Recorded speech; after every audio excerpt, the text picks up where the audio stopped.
When you think about red-hot businesses like Allbirds or Skims, they have a lot in common: a great product, a cool brand and brilliant marketing, and a business supporting them along the way to make selling simple. That's where Shopify comes in. Nobody does selling better than Shopify, home of the #1 checkout on the planet, and the not-so-secret secret with Shop Pay that boosts conversions up to 50%, meaning way less carts going abandoned and way more sales going through. So if you're into growing your business, your commerce platform better be ready to sell whenever your customers are scrolling or strolling on the web, in your store, in their feed, and everywhere in between. Businesses that sell more sell on Shopify. Upgrade your business and get the same checkout that those businesses I mentioned at the top use. Sign up for your $1 per month trial period at shopify.com/theathletic, all lowercase. Go to shopify.com/theathletic to upgrade your selling today. Shopify.com/theathletic.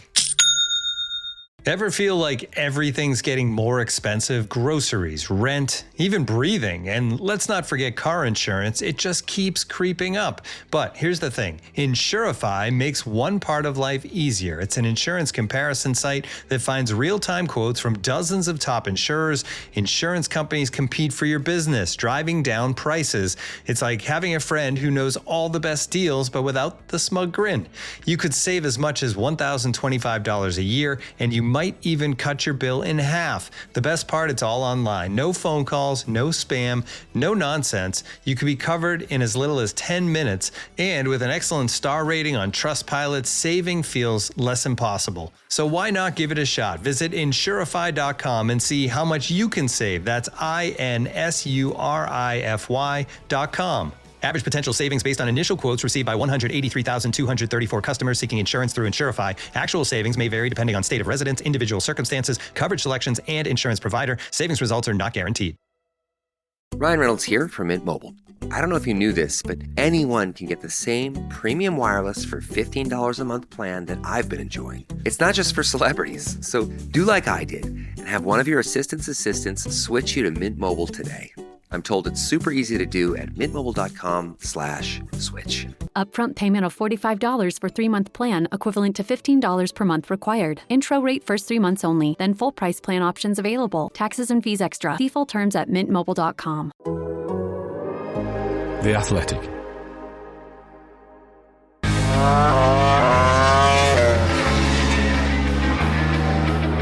It's 2025 MotoGP season opener week. We're about to stop talking about testing and start talking about something real. But before then, we're not going to do anything particularly grounded in fact. We're going to make a prediction for the championship top 10 order. This is the Race MotoGP podcast. I'm Matt Beer. Simon Patterson is in what sounds like an aviary somewhere in Thailand. Val Khorounzhiy is grimacing at me because he really doesn't like predictions episodes and wants us to do a MotoGP rider draft episode every year. I don't even know what that is. And Megan White is back with us, popping in between World Endurance Championship duties to talk about her first love, bikes. Megan, come to you first. How did you find making this prediction? I feel like this wasn't maybe in some ways the hardest task when we've set a predictions episode, but was it tough for you to work out your top 10? I, as ever, kind of prefer a vibes-based approach. So it's not like entirely rooted in what happened in pre-season testing. However, I've had a very good look at what my very diligent colleagues have written about pre-season testing and incorporated some of that in my decision. I did an initial draft based on just how I felt. And then I went back and I made some adjustments and I ran through it and I swapped some people around, and some people moved higher and some people lost places. So I'll be interested to see how mine compares. So straight away, controversially, we've picked the four of us and five of us, because we've let Ollie Card, our amazing creative lead designer, pop in. He'll be dropping in some voice notes because producer Johnny and Big Boss Glenn often say how much they like two-person podcasts. We're still getting away with it being three of us most of the time. There's four here with Megan. I think allowing Ollie in for five might have just infuriated Johnny. But yeah, so the five of us have picked the exact same 10 riders, but in quite different orders. But as it's just the same 10 between us, that means there's no chance for Val to bang on about Maverick Vinales, Fermin Aldiger, or Raul Fernandez this week. come back next week after the race for lots of that, I'm sure. Starting at the bottom then, our prediction for 10th in the World Championship is Franco Morbidelli, back in the VR46 fold. Well, in MotoGP terms, he's never actually been there, but actually in terms of his kind of upbringing, in the VR46 fold, on the same Ducati he rode last year for Pramac. He's had a pre-season without a horrible head injury this time, but our expectations for him are fairly limited still. I was the harshest on Frankie. I suggested he'd be 10th. And Simon, you were most positive. You put him 8th, and the other three went for 9th. So, Simon, we'll come to you first. I mean, 8th on a well-set Ducati that he's ridden already for a year doesn't sound like the most glowing endorsement of Frankie's potential for 2025, but you were the most positive. So, how do you see his season? Why did you put him in the lofty heights of 8th? I put him in 8th through a process of elimination, having put the other 7 riders that I thought would have substantially better seasons in front of him, and with no consideration for thinking that he was actually going to be in that position unless the bike makes him look really good, because it's still not there. It's still not the Franco Morbidelli from 2019, 2020 when he was fighting for race wins in the championship. We've still not seen enough to prove that has come back. And what we've been left with is a guy who's been a fairly average MotoGP rider so far, but happens to be riding a really, really good motorbike. So, yeah, things are going to be okay for him this season because he's on a year-old bike that's working really well with the current tires. And they're not going to be any better than just okay, which is 8th. Yeah, I put him. I mean, ultimately, I put him around the same place, and I've said on the spot already that the preseason times didn't inspire me massively, given the total bike carryover. We think it's literally like the same machine, not even the same spec machine, but the same machine. So there's going to be tracks where he's going to be super, super strong, because that was already the case last year on a bike he wasn't really ready to compete on, but I think for all but one season, maybe one and a bit of Morbidelli's MotoGP career so far, there's been a ceiling of performance that he hasn't really broken through, and I'm not convinced this will be the year either, at least on the evidence that we've seen so far. Moving on to 9th, that is Brad Binder, which is a bit of an upset because Brad Binder, as I've said a few times this podcast, always just finishes 5th-ish in the championship, whatever he does all season. So 9th is quite a low-key prediction from us. The strongest Binder skeptic was Ollie. So let's drop in what Ollie had to say when putting Binder right down in 10th. So it feels a little harsh putting Brad Binder at P10, but I feel like it's just a testament to how close I think the top 10 is going to be throughout the season. It's less about saying that he's less good than the 9 people in front of him, but I do think it just comes down to a numbers game. There will just be more GP24s on the grid, and in terms of performance, in terms of that sort of stable package, they are in such good shape, and I just think he's going to get a little bit bogged down just dealing with these brilliantly performing Ducatis. He's also in a situation, obviously, with KTM where there is instability and there is uncertainty, and it's just not the bedrock of what could be a harmonious year. He's been pretty magnanimous in terms of Acosta joining the factory team. He's dealt with that situation really well. But it's going to be, again, another slightly disruptive factor to have this wonder kid come in and sort of just outperform in all of those ways in which he can. I'm hoping I'm wrong, because there's so much I admire about Binder at his best, and he's just one of those great riders to watch. I love his aggressive style, and I really hope we get to see those flashes of glory again in 2025. So Ollie was doing a very polite job there of saying, well, he doesn't think Binder's going to be very good this year, relatively. Most of us were much of a muchness on Binder. So who else put him 10th? Simon put in 10th as well. Me and Megan were, 7th and 8th for Binder. So we both thought he'd be a little bit lower than his kind of standard. Before Simon agrees with Ollie, Val, you are the strongest Binder advocate here. You put him 4th, and this will not be the only time in this episode you show quite a lot of faith in KTM's chances of doing pretty well this season. So what is your justification for this? Would be Binder's best ever championship finish in your that you've predicted here in a season where KTM has minus £3 billion in its budget. So yeah, I should say I did go into this. I just had to make a decision at the start of this exercise. Do I assume KTM will be doing okay in terms of MotoGP budgeting? And I just had to say yes, because I can't really. I'm not in a position to estimate how its insolvency proceedings are going to go down. I think, if the listeners expect that from me, for once they're asking too much of me and not asking what I should be able to deliver. But so this fourth place is it's an assumption that KTM will be in decent health, that the KTM development will be okay, that that it will be much like the previous seasons and maybe even slightly marginally better because of another rider that we'll get to at some point later in this episode. With that assumption, again, I've also made the assumption that the Aprilia is going to fall apart in the second half of the season, because that's what it does. I mean, that's just a thing that happens, and it's presumed lead rider is getting into the season hurt. It was sort of a fourth by process of elimination. I wasn't massively impressed by Binder's preseason. I don't think he was massively impressed by his preseason. But we've seen this trick before, right? We've seen a bad Binder preseason turn into a good Binder start the season. But also we've seen bad Binder weekends yield 10, 11 points each time. Each time, whatever. Missed Q1, or missed Q2, whatever. Ends up 6th, 7th anyway. The MotoGP point system is set up in a way to where that's still plenty conducive to a potential high finish up the standings. If there's a guy who has been maximizing his championship position year after year, it's this guy. I don't expect him to be particularly close to Acosta. I wouldn't describe this as a massive vote of confidence necessarily. It's just I assume KTM will, if it's healthy, have the second best bike, the second best team, and I assume Brad Binder is still very good at scoring a good haul of MotoGP points over a season, and with the reduced Ducati ranks, that just automatically moves him up.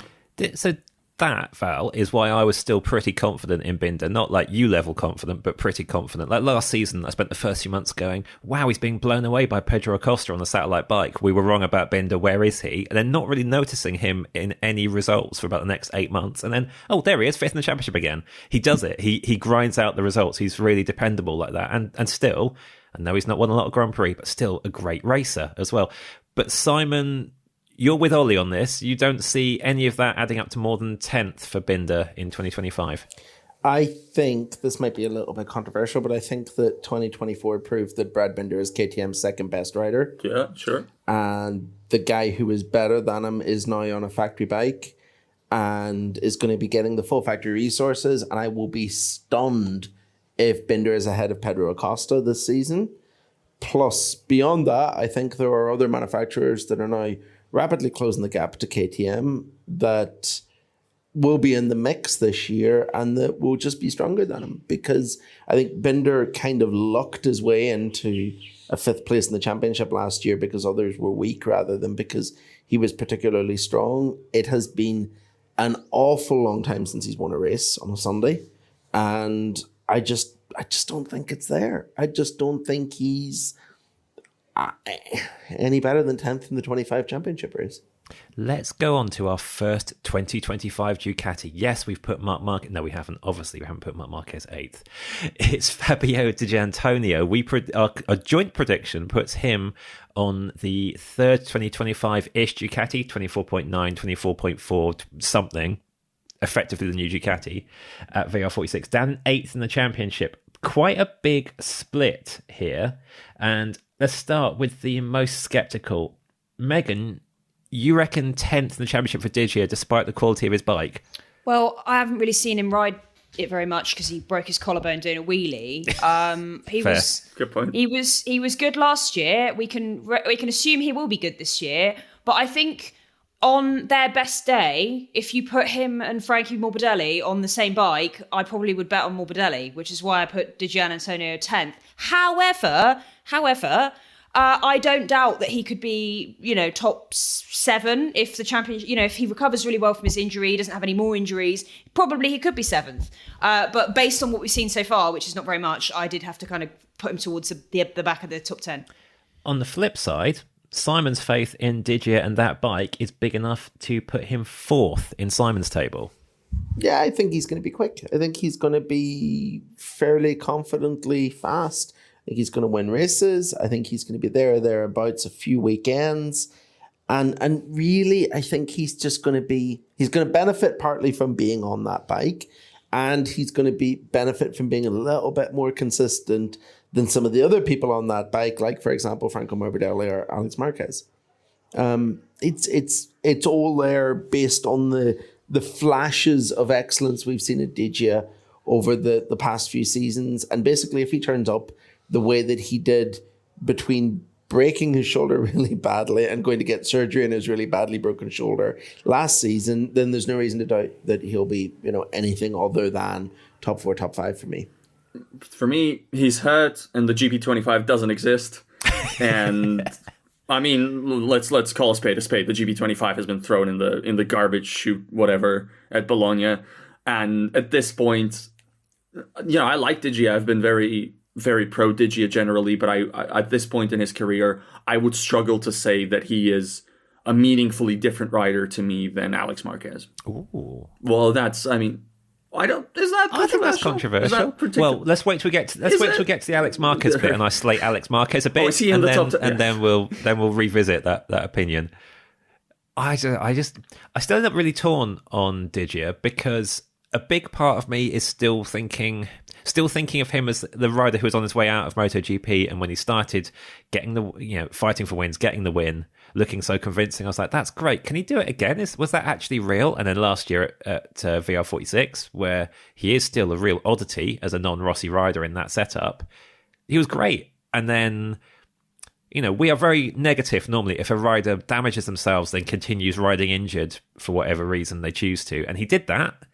In his mind, he was like, here's the perfect point where I can stop for this surgery and still have a good preseason and still not miss too much racing. And I thought that was nuts. I thought that was going to be potentially career-wrecking, and his results in the interim with a broken shoulder would be rubbish. They actually weren't. His results carried on being really, really good, and as far as we could tell from the surgery and the start of pre-season testing, the choice was fine. He'd actually made it okay, as sensible as you can call racing on for, 2 months or something with a badly injured part of your body. He made a sensible decision. And then he does a wheelie, and it all looks a lot less sensible again. So I think he'll get plenty of podiums this season. There's still part of me that just doesn't know how good he really is, and maybe at the end of this year, he'll prove me wrong yet again by not only being even better than I thought, but also managing to celebrate with wheelies when he is. And if that was me, I would definitely keep 2 wheels on the ground from now on. 7th in the championship, a big split here again. Fabio Quartararo, the only appearance of a Japanese bike in our top 10 predictions, much like normally Fabio Quartararo these days has been recently the only appearance of a Japanese bike anywhere near a top 10 anything. So, the split here, in a shock development, the biggest Yamaha skeptic is Val, who put Fabio 10th. Much of a muchness. Lower top 10 positions from... Actually, maybe not lower top 10. Megan and Simon both go for 6th for Fabio. Ollie goes for 8th. I put him 5th. Now, this was on my second draft, because on draft... Now, both of which took place within 15 seconds. I don't think too long or hard about these things. On my first draft, I was like, no, we've been fooled by Japanese bikes in the preseason recently before. He's still... last year he could barely get out of Q1 sometimes. Matt, I put him like 8th or 9th or something. And I went, Matt, come and look at yourself. This is a Larry prediction. Come on, have some faith in someone. And I'm going to believe it. I'm going to believe that Yamaha has made that step. And I just think there's so much more to be unlocked in Quartararo when the Yamaha is remotely capable of letting him do something that, if he's anywhere near getting that bike on the podium, he'll be smashing in podiums. There'll be terrible weekends. I'm certain of that. But he'll find that extra gear again that you started to see towards the end of last season, and there'll be enough big results. Even though the championship points favour consistency a bit, and I don't see him or Yamaha being consistent, there'll be enough big results to get a big championship result. So that's why I'm feeling pretty positive about him. Val? Yeah. Well, let's start with my logic, and let's actually finally mention Maverick Vinales, because I've been trying to do it this whole episode. Matt will know that the original draft I submitted to him had Vinales in 10th with me. You forgot Fabio, didn't you, completely? Forgetting Quartararo exists and then having another look at the entry list going, oh no, and I mean, seeing sense and obviously inserting Quartararo into the top 10, even as low as I did. For me, I think the Yamaha is better. I think that's pretty obvious. I think it will be a decent enough bike. It's just a question of pure mathematics. Fabio wasn't particularly close to top 10 place last season. With a better bike, he should be, but there's no longer 4 best Ducatis on the grid, and one of them's a bit rubbish for most of the season. There's 6 of them now, but let's say, Fermin Aldeguer is obviously adapting, but let's say 5. So there's 5. The year-old Ducatis are much better now than they were last season. So last season, a worse Yamaha couldn't get to those worse year-old Ducatis. I think this year, a better Yamaha might still not be able to get to those better year-old Ducatis. So that's a few spots to bring in lower down. I don't think the Yamaha is quite ready yet to take on KTM or Aprilia in its works lineups. And that's how you end up with 10th in the end. I mean, it's a bit on the conservative side, certainly. And I think on a weekend-to-weekend basis, of course, I trust Fabio Quartararo more to deliver good results than a lot of those riders. And yeah, probably podiums are on the table. Probably some really good weekends are on the table. But also with potentially the introduction of an all-new engine spec mid-season, potentially could have that. I didn't feel particularly confident. I don't want to just pick a random position in the top 10, right? I want to try to logically get to an endpoint. And that, for me, 10th feels, probability-wise, more sensible than any individual place like 7th, 6th, 8th. I couldn't quite get myself there. Megan, you're quite a strong Quartararo advocate in terms of his riding ability, so I'm not at all surprised you've put him as high as, where were you for him? 6th, I think. Do you see Yamaha having made enough progress to let him actually show himself properly again, though? As ever, it kind of comes down more to Fabio than it does to the Yamaha. Like, the Yamaha has improved. It's Fabio. Like, he only really needs it to improve a bit for him to do a really good job. So I can see where Val's coming from. I think probably my estimate is optimistic. But yeah, I mean, the bike's improved. He was 3rd quickest in Sepang. He had a good, he had a good test. He was quick. The engine's faster, he says. So why not? I think the Larry prediction thing, maybe I have been a bit Larry here, but I have a lot of faith in Fabio.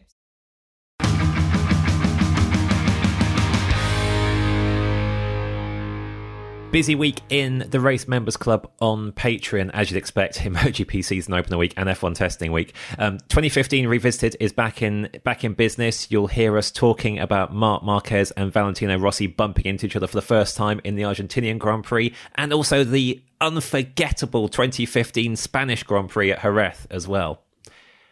Anyone who can remember what actually happened there and how much they enjoyed it, yeah, well done to you.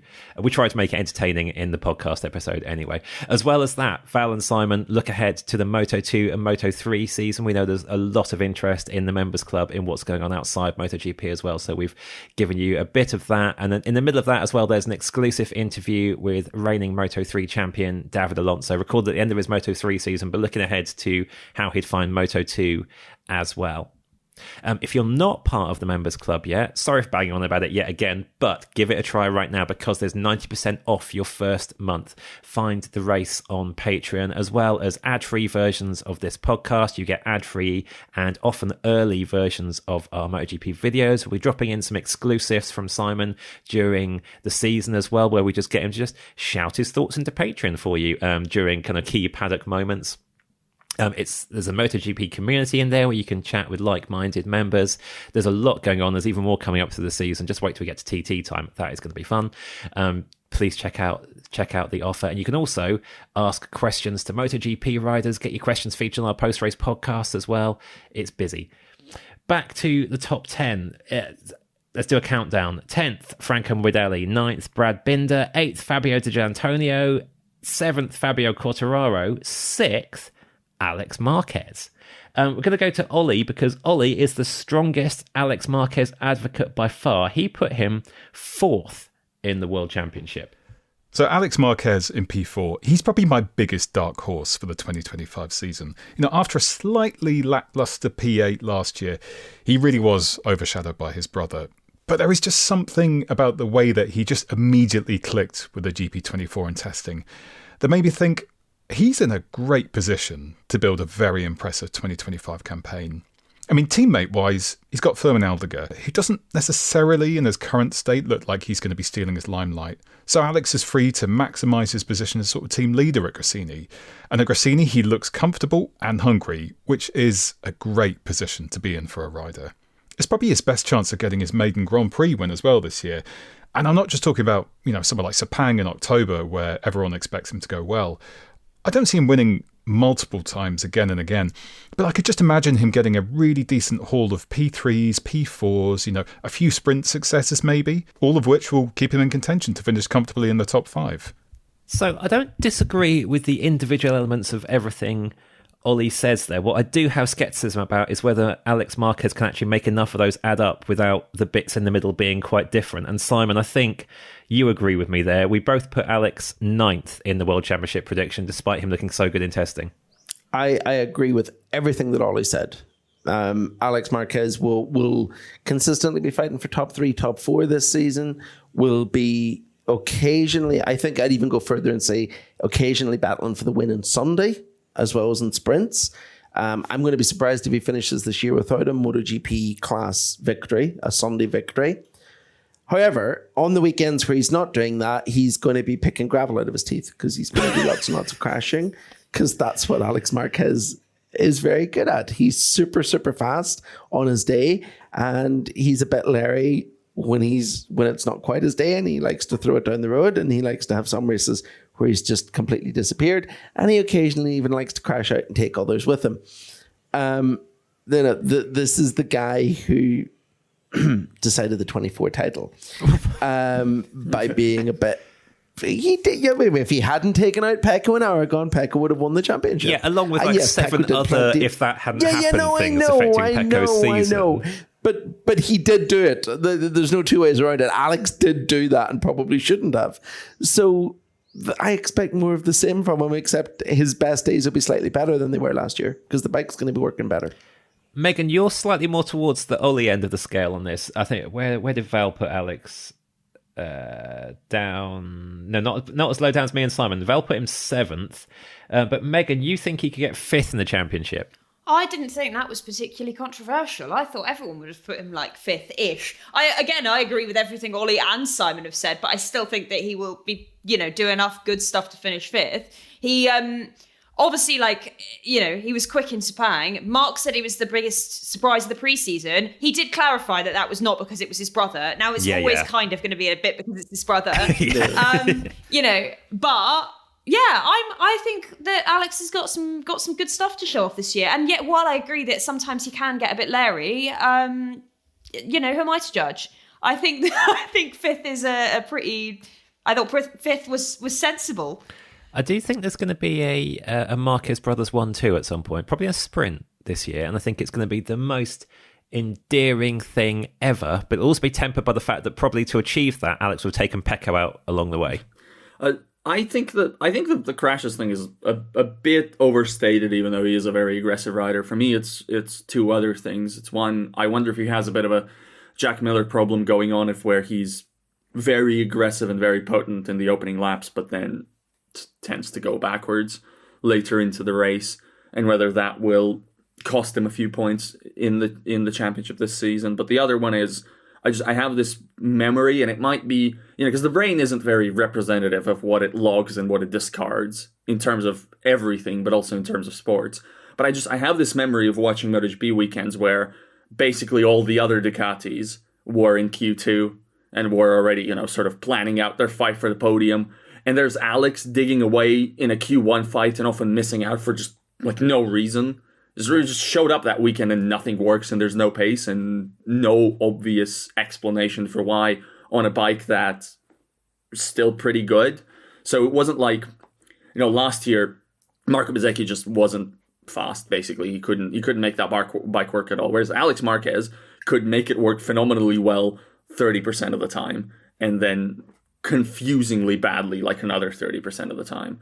And that's why I put him where I put him. The crashes don't bother me so much. They bother me a bit, but it's just like when he shows up and the weekend just falls apart immediately from like Friday.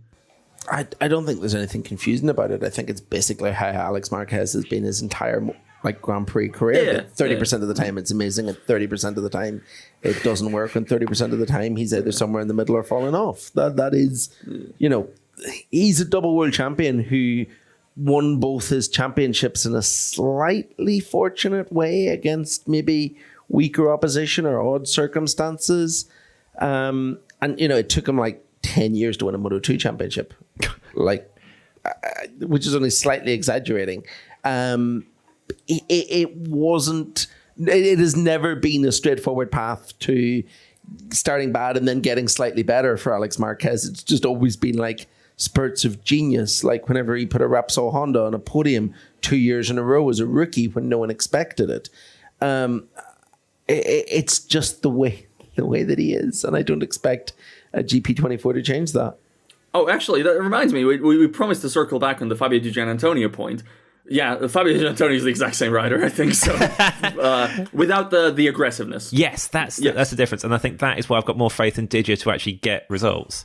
When Digia does it, he breaks himself. Whenever Alex does it, he... It's because, think about their MotoGP results side by side. Like, Digia has the Qatar win, and Alex doesn't have the Sepang win because Enea Bastianini ran tires that were like 0.01 PSI or whatever.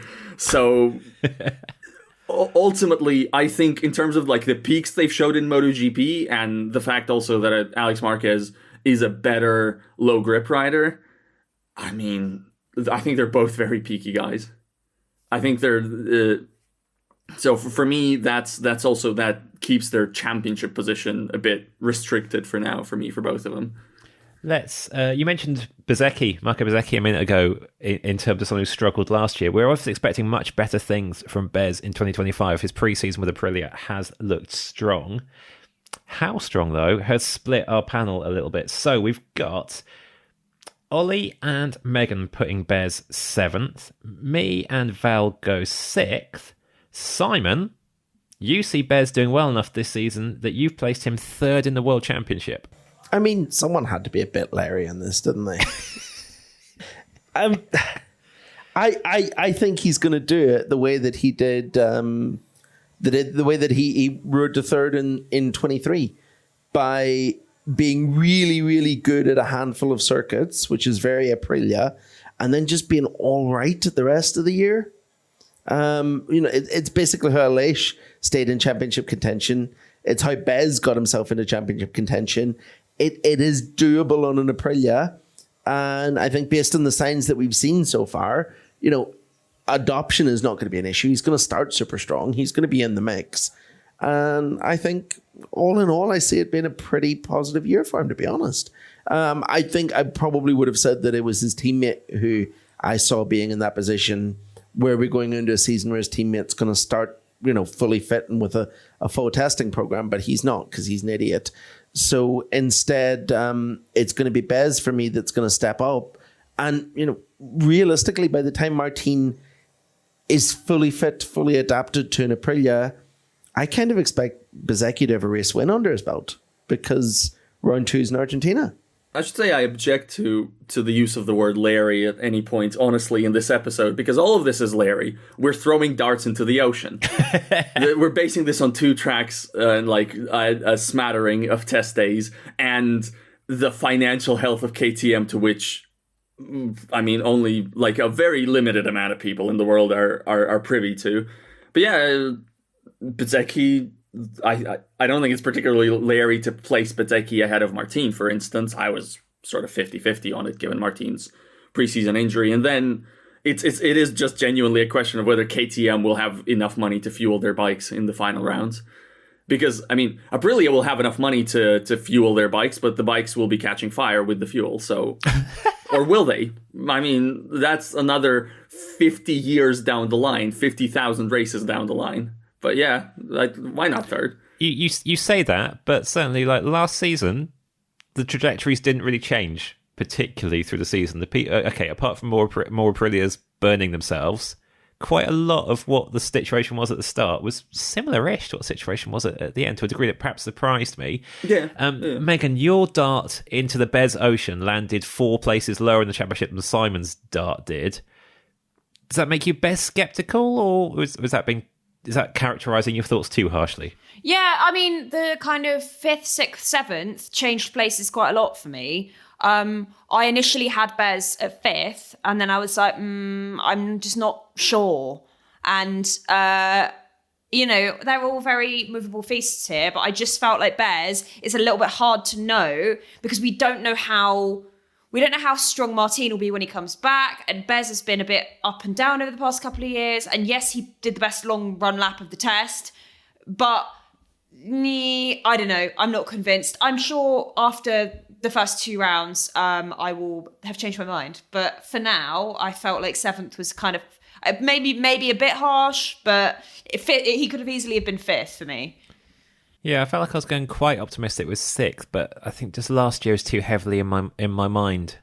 Still, we've talked on the testing podcast about how the fact that Bez at no point mentioned rear tyre pushing could be taken as a sign that everything is solved, that the only thing that stopped Bez of 2024 being Bez of 2023 was that. And if that's not an issue, if the Aprilia works with the tyre in the way that works for his riding style, then he's fine.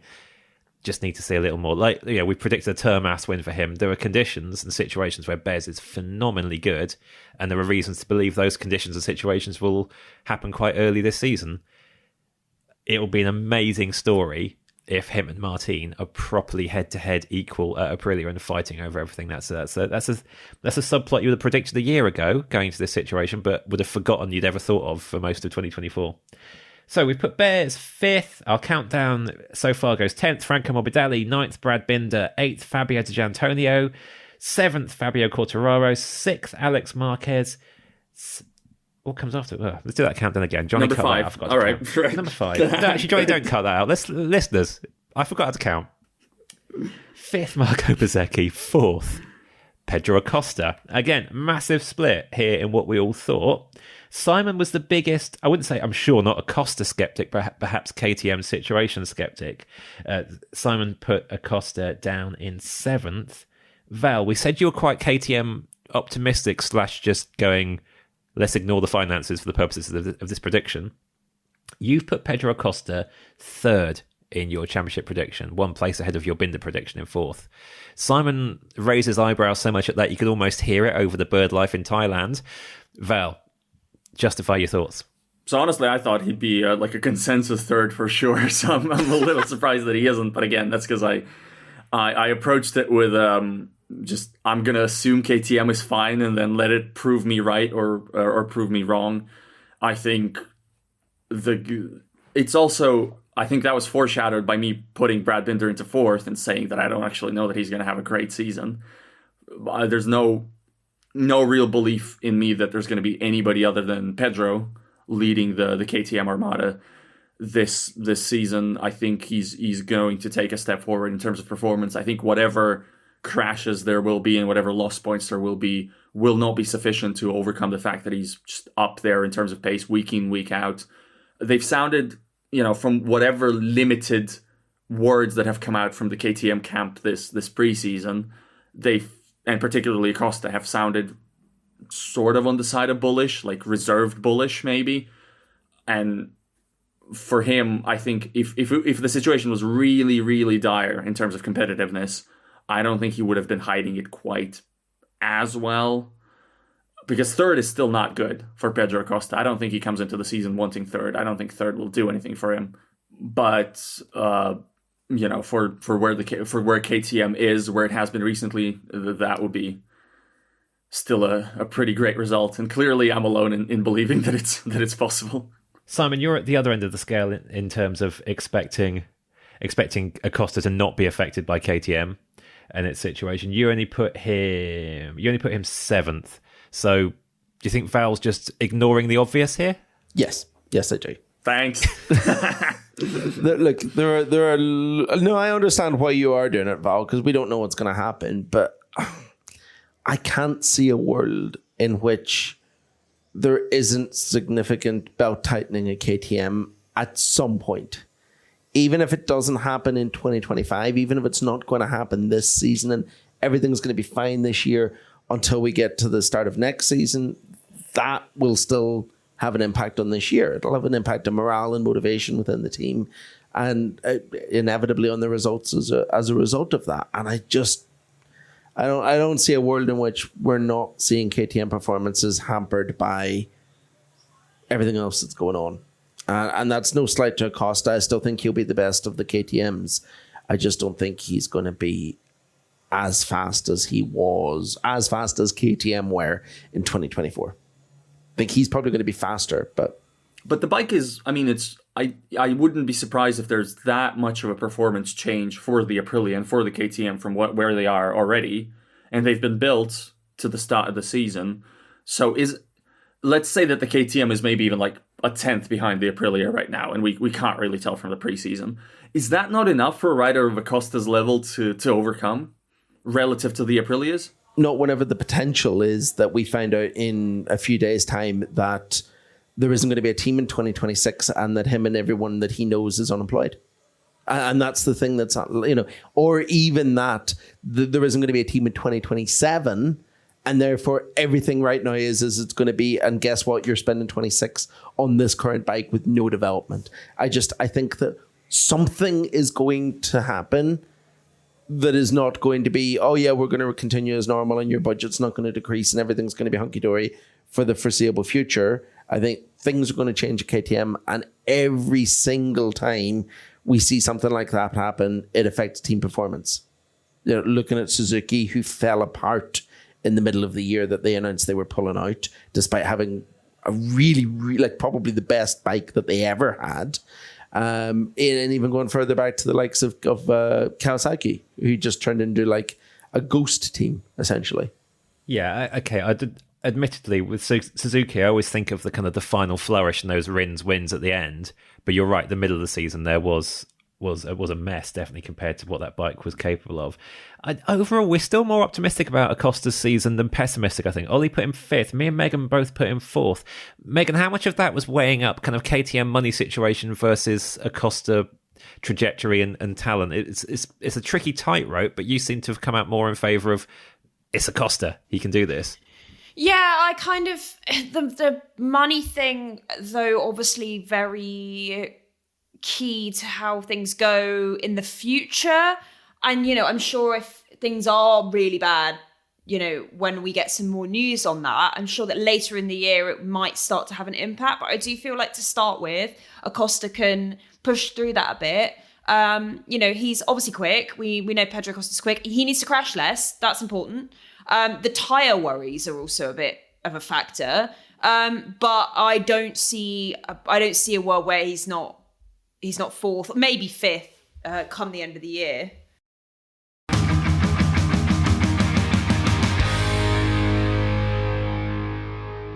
Right, 3 riders left. We've already proven that one of them is not Maverick Vinales or Raul Fernandez at the outset, so I think you can guess who the final trio will be. Let's do our countdown, see if I can remember how to count this time.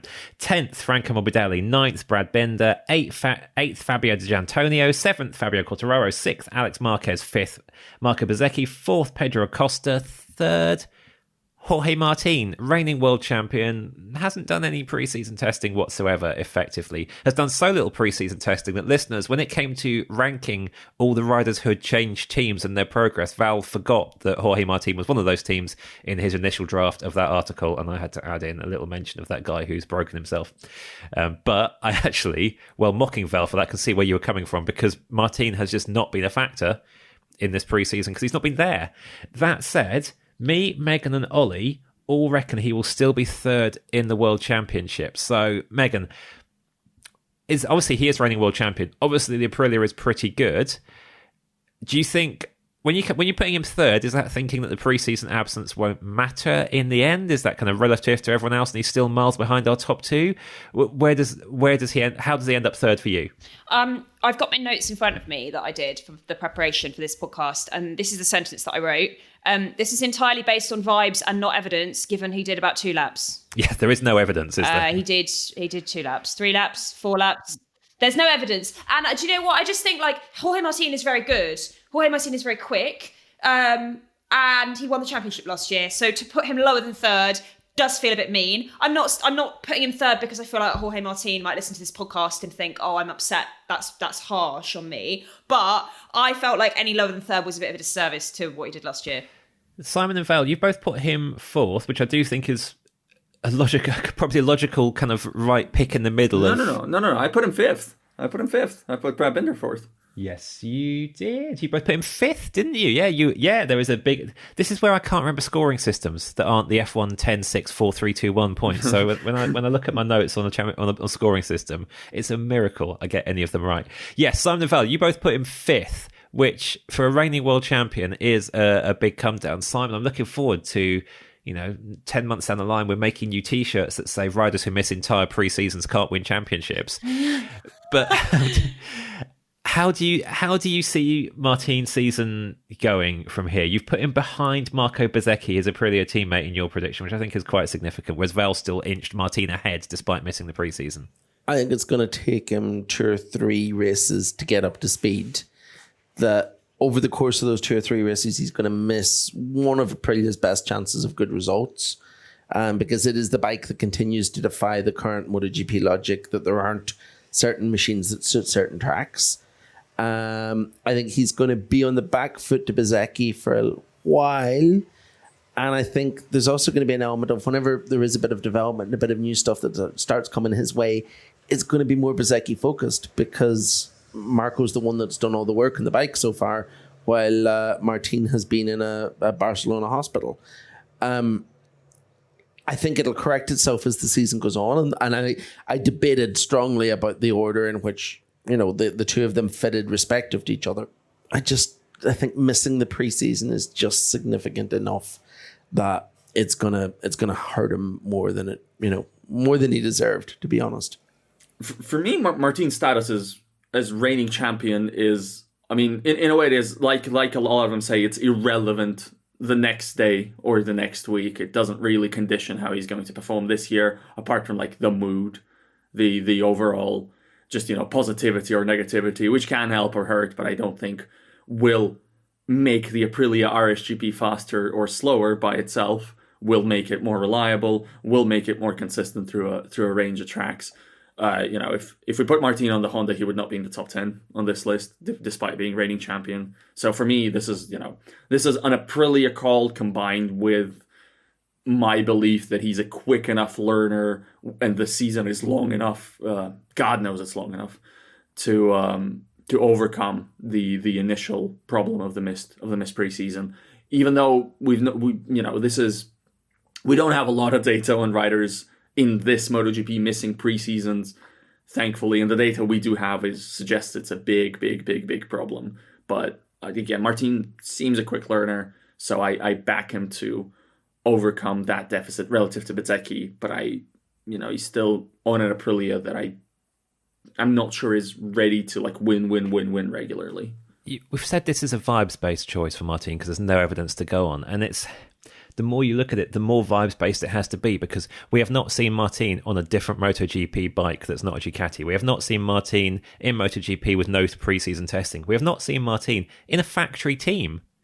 But all we have seen from Martin throughout his MotoGP career is he rides motorbikes really, really, really fast, often in underdog against the odd situations, like being on a satellite team or having smashed most of his bones mid-season in his rookie season. He can do, to my mind, some pretty magical things that a lot of people on the grid can't. There are a lot of challenges on him with that many new things this season, and coming in particularly as well with a teammate who suddenly looks back to his very best and whose very best is very good. So Martin made himself a fascinating 2025 storyline when he walked out of Ducati in the manner which he did at the time he did. This injury has made him even more interesting. I really hope that the outcome isn't actually that his season ends up a bit anonymous, because that would be really sad given everything he achieved last year. But it's Jorge Martin. He's not going to be anonymous, is he? He's Jorge Martin. On to our top two then, and we're going to discuss these in unison because we've been completely united in our choices. All five of us put the same person second and the same person first, and it's obviously the two factory Ducati teammates. Second, we all voted Pecco Bagnaia. First, we all voted Marc Marquez. I don't think there's any point us going, let's talk about Pecco and build some tension and talk about Marc.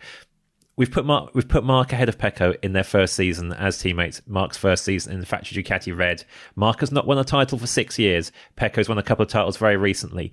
Let's start with Ollie's thoughts on why Marc Marquez will be number one this year. Look, I know the Race MotoGP podcast is a place that favours the Larry prediction, and I would love to be more controversial here. But combining one of the greatest riders of all time with what is arguably the greatest feat of racing motorcycle engineering, and well, it's hard to imagine Marc Marquez being anywhere else in the top 10. You know, when he was at Gresini last year, he looked like he had a whale of a time, but this is, proper game face time. Last year was just about falling in love with racing again, so you would have probably forgiven him for a slight dip in performance, but just look at the gap that he pulled in the GP23 versus all the other riders on the equivalent bike. And that was a year where he didn't really set expectations, so just imagine his mindset now that he's locked his focus on 2025. Bearing in mind that so far his journey to Ducati has been pretty friction-free. It's been this amazing transition to the factory team. The management are clearly very, very happy with him. They're really embracing him. So he's got everything just how he likes it. It's not going to be easy. Bagnaia will be Marquez's closest challenger, and there will be days where he just exceeds Marc with just absolute soaring pace that we all know Pecco is capable of. But just in terms of the aggression that gets you that bit further, I just think Marc is going to have the upper edge over Bagnaia. It won't be a year that's free of fault. He made quite a few stumbles last year, and there will be a queue of people more than happy to steal his thunder on a race weekend. But a focused Marc in the way that he is right now just has the potential to keep himself ahead pretty much throughout the year. That's Ollie's take. Now, we've all put Marquez first. Megan, was this a hard decision? Because for me, it was pretty difficult to fully commit to going, yes, he is going to beat Bagnaia in their first year as teammates. No, it was one of the easiest decisions I've made. It was not. There was no question. In this top 10 or life? In life. I'm a very Okay. indecisive person. I find it very difficult to decide, as we were just talking about lunch, I find it incredibly difficult to decide what I want for lunch. The first name I wrote was Marc Marquez when I was doing this. I started from number one. There was no question about it. I've been saying, since he signed that contract, Marc is going to win the championship this year. I don't care what happens between now and the end of the year, Marc is going to win the championship this year. So, yeah, it was easy because Marc is going to win. It's Marc on a factory Ducati that is very good. There would need to be some sort of touchwood that there isn't. There would need to be some sort of catastrophe for him not to win the championship, I think. And I don't mean this in any way as a slight to Pecco. I think Pecco is brilliant. Pecco had an amazing season last year. Pecco's great. Big fan of Pecco. But it's Marc. Simon, equally easy for you? Yeah, he was the first name I put down as well. I don't think it's going to be super, super easy. And I've kind of written this elsewhere and kind of defended Pecco's honour because I think Pecco is going to run him hard, but it's Marc Marquez. And it's Marc Marquez on a factory Ducati that is all conquering at the minute. I just don't see a way it goes any other way. The bike is going to be superb. He is going to be fully adapted to it now. There is no lingering issues about fitness or his arm or any of that nonsense. And he's lost one of his championship contenders in Martin through arguably some clever Marquez shenanigans that resulted in Marquez and Martin not being on a Ducati. It has to be between him and Pecco. There's no one else that I think is in any way a credible title contender this season. And he just edges him for me. He's just a little bit more aggressive. He's a little bit more put together. It's like Marquez versus Jorge Lorenzo again, where on his day, Bagnaia will be Lorenzo-esque unbeatable, but whenever it's a knife fight or whenever it's a bit closer, it's just going to tip in favor of Marquez.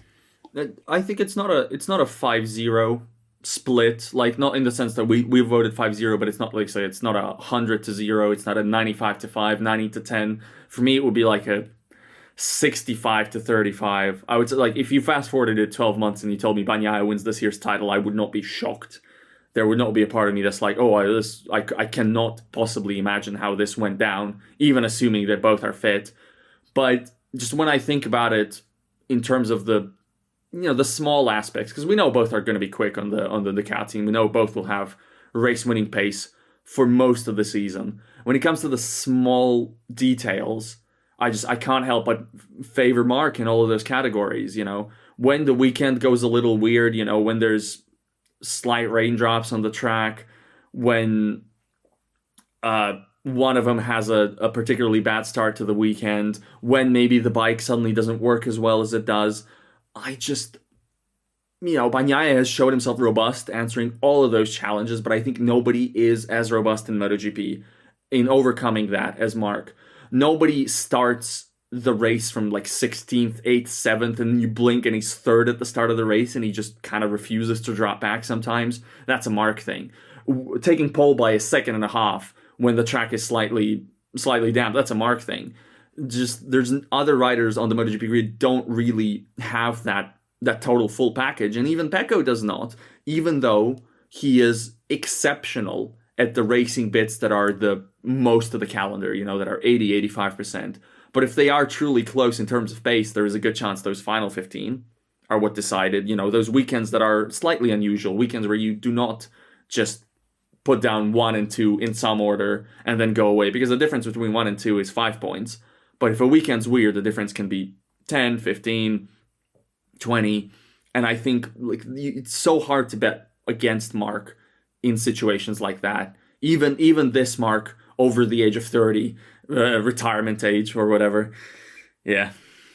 I'm going to try to clutch at some straws. My first straw was going to be that Bagnaia won 8 more Grand Prix than anybody else last year. My second straw was going to be, we've twice gone into seasons. Well, we've gone to one season where I thought, Bagnaia is going to have a hard time overcoming this Works Ducati teammate, and that was Jack Miller, and that was very one-sided. We came into a season where I was thinking, this new Works Ducati teammate is going to give Bagnaia a real headache, and that was Nea Bastianini, and that ended up very one-sided, partly through Bastianini's pre-season injury, start of season injury, but also, even when Bastianini was fit, it wasn't really a contest. I'm not arguing that beating Miller or overturning Bastianini are Marquez-level challenges. I guess my argument is perhaps a little bit that Bagnaia has consistently surprised us over his years in MotoGP. Being devil's advocate a little bit, I do want to talk about Bagnaia. If Marquez comes in and beats Bagnaia in his own team instantly, does that make us reassess what we thought about Bagnaia at his best? Or is that just more about Marquez than Bagnaia? I mean, there's always been the question mark about Pecco's true status among MotoGP greats, and I think Pecco will be the first to admit that. He's spoken quite openly about it, that he doesn't know his own legacy because it's not been measured against one of the championship's previous benchmarks. But this year it's going to be, and I honestly don't think he has to beat Marquez to cement himself as a very, very, very impressive MotoGP champion, but he has to keep him honest. And I do think that's going to happen. So I think that's really enough for Bagnaia's legacy. And similarly, if he beats Marquez, it doesn't take anything away from Marquez's legacy as a multiple world champion and everything he's done. But I think we're not going to have to worry about that because it is going to be pretty close. Like I don't see one of these guys running away with it. Yeah, there have been some predictions you've heard in the paddock, Simon, of Marquez winning every single race this season. I don't see that. I don't see that at all. I know Marquez had more high points in pre-season testing than Bagnaia, but I don't. I put Marquez first over Bagnaia. It was a really close call for me. There's so much I admire about Marquez. Everything all of you have said about Marquez is the person who can put it on pole by half a second in these circumstances, can make the difference when it drizzles, will have that last bit of aggression that someone else won't have. All of that is true. Haven't seen it consistently in the same old way since his injury. Obviously, he's been on the wrong bikes. He's been in a satellite team or on a rubbish Honda since then. I'm probably still clutching at straws. Last year, was it Jerez that Marquez started 14th both races and ended up like third or second or something like that? He had a run of those kind of weekends, didn't he? Around that period where he was qualifying wherever and then obliterating that disadvantage. Yeah, I'm sorry, no other rider in MotoGP does that. So that's one of those things that I'm talking about, is that sometimes there are Marc weekends that defy conventional weekend performance. For Pecco, it's a little different. He also, he does fantastic rescue jobs, but it's a little different. You can never count Marc out of a weekend, and for Pecco, you sometimes can a little bit. And again, it's like putting him second is some sort of insult after he won 5 million Grand Prix and lost the title last year. I don't think it is. I don't think the idea that a guy who is still, we should say, relatively new to MotoGP, actually. He debuted in 2019. This is still not the final form of Pecco Bagnaia. Pecco Bagnaia might hit his peak in 5 years. No, that's that true. would not be outrageous to me. Although, MotoGP wear and tear, and especially these longer calendars, I think they make that more complicated. But I agree with Simon. If he runs it close, that's in support of what he's already done as Ducati spearhead, and nobody's taking that away. I don't think we should view titles that way. I don't think we should go to 2020 and go, well, obviously, if you put a fit Marc on the Suzuki, Joan Mir wouldn't have any reason to show up to the season or anything like that. And ditto with, I don't know, Fabio Quartararo in 2021. Ditto with, maybe you can feel that way about last season and giving Marc a GP24. I don't know. I probably don't quite, but we can't really know what that would have looked like. It's, that's motor racing. We have to accept that there is part of a rider's skill set and a rider's contribution in maneuvering themselves onto the best package and building the best team around them. For whatever happens this season, Pecco Bagnaia has contributed to very significantly building a juggernaut at Ducati, building a machine that's uniquely robust, that's uniquely good at recovering bad starts of the weekend, that works maybe smarter than anybody else, and that at the end of the weekend will bring its A game.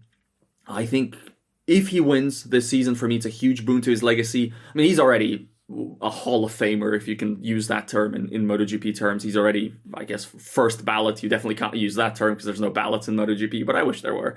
Anyway. Yeah. Sorry. Yeah. But I completely forgot what I was talking about. I was so excited to talk about ballots and Hall of Fame.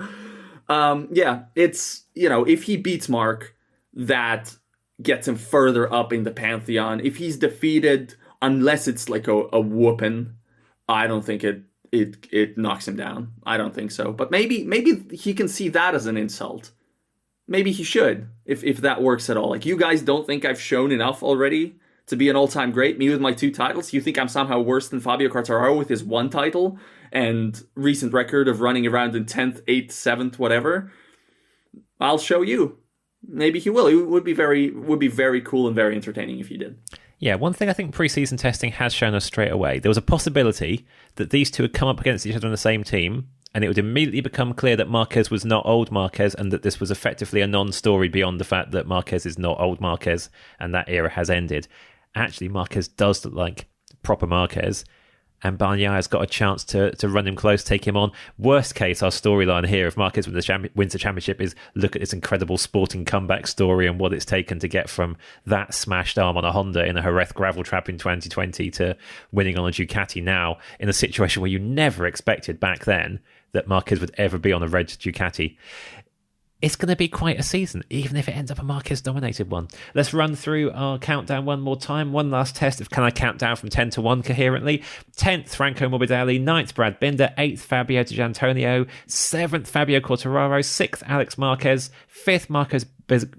Wow. I can't say names, but I can count. 5th, Marco Bezzecchi. 4th, Pedro Acosta. 3rd, Jorge Martin. 2nd, Pecco Bagnaia. 1st, Marc Marquez. We made it. Thank you, Megan. Thank you, Val. Thank you, Simon. Megan, you're heading off to Qatar for the World Endurance Opener as part of our project with Porsche.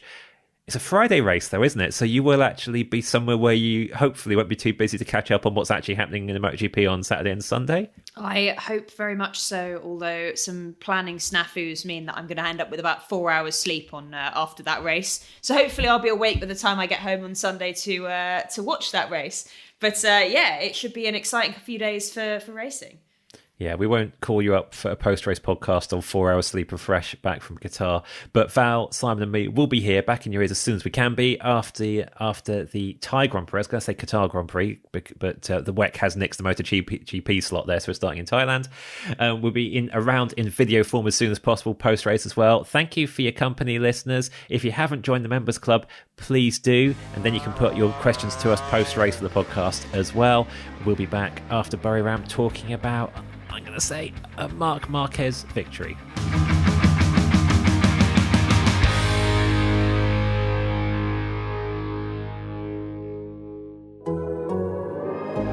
The Athletic.